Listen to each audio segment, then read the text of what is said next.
मोना डोगरा जी। राधे राधे गुरु जी। महाराज जी, आपके चरणों में कोटि कोटि प्रणाम। महाराज जी, ये कह रहे हैं कि आपने एक वृद्धाश्रम चलाया जिसमें बहुत से वृद्धजन रहते हैं।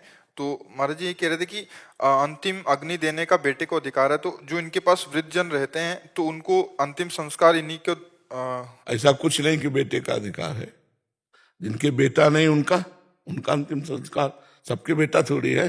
वही कह रहे हैं कि उनके तो बेटा रहते नहीं है, वो तो वृद्धाश्रम है, तो कोई भी दे सकता है वहाँ। हाँ बिल्कुल उसमें बिल्कुल, कोई अपराध तो नहीं लगेगा? नहीं कोई जैसे गुरु जी आज की युवा पीढ़ी जो है नशे की ओर चल रही है, तो वो क्या करते हैं कि माँ बाप जो है 5 बच्चों को पाल सकते हैं, 5 बच्चे एक माँ बाप को नहीं पाल सकते हैं। बिल्कुल, तो वो क्या करते हैं कि रोड के ऊपर छोड़ देते हैं। तो गुरु जी हम जाके उनको उठाते हैं, रात हो दिन हो।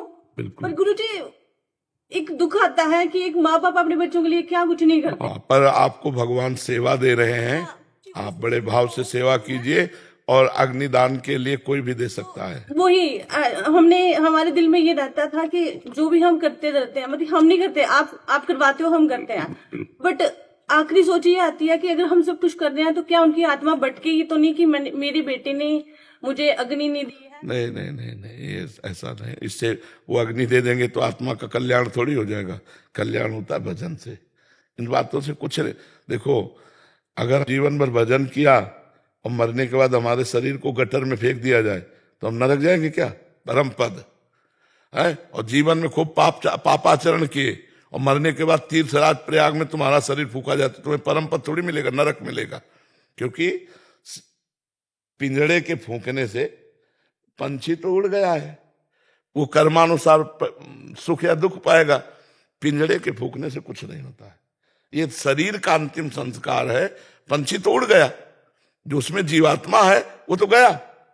अब ये शरीर है पिंजड़ा, अब इसको फूंक दो, चाहे पवित्र स्थान में चाहे जैसे। हम इसका महत्व तो नहीं रखते।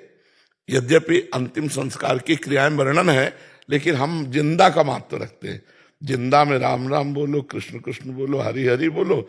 शरीर छूट जाए अगर कोई है तो संस्कार कर दे। जिनके कोई नहीं है तो ऐसे शरीर, तो उनके कोई संस्कार नहीं हुए तो उनकी दुर्गति थोड़ी हो जाएगी। नहीं, अगर वो राम राम कृष्ण कृष्ण हरि हरि जपते रहे उनका मंगल हो। पर हम आपको धन्यवाद देते हैं, आप ऐसे वयोवृद्धों की सेवा करो, भगवान की विशेष कृपा है। और हमारी प्रार्थना है कि 2-4-5 मिनट नाम कीर्तन का भी रख लो। करते हैं गुरु जी, आपका सत्संग सुबह शाम। हाँ बिल्कुल। उनकी बेटियां दाह संस्कार कर सकती है क्या? अच्छा, जिनके कोई ना हो तो फिर क्या होगा? बेटियां ही है महाराज जी। हाँ, तो हम ये कह रहे हैं जिनके कोई ना हो और उसके शरीर का संस्कार करना हो, तो अब जो उसके बेटी है तो वो इंतजार करेगा क्या किसी और का, तीसरे का? उसका भाव है कि नहीं हम संतान है, और चाहे बेटा हो चाहे बेटी हो, तो बात तो उस अधिकार उनका है। तो इसमें कोई नहीं, जिसका कोई नहीं है और बेटी है तो वही तो संस्कार करेगी। हाँ, उसमें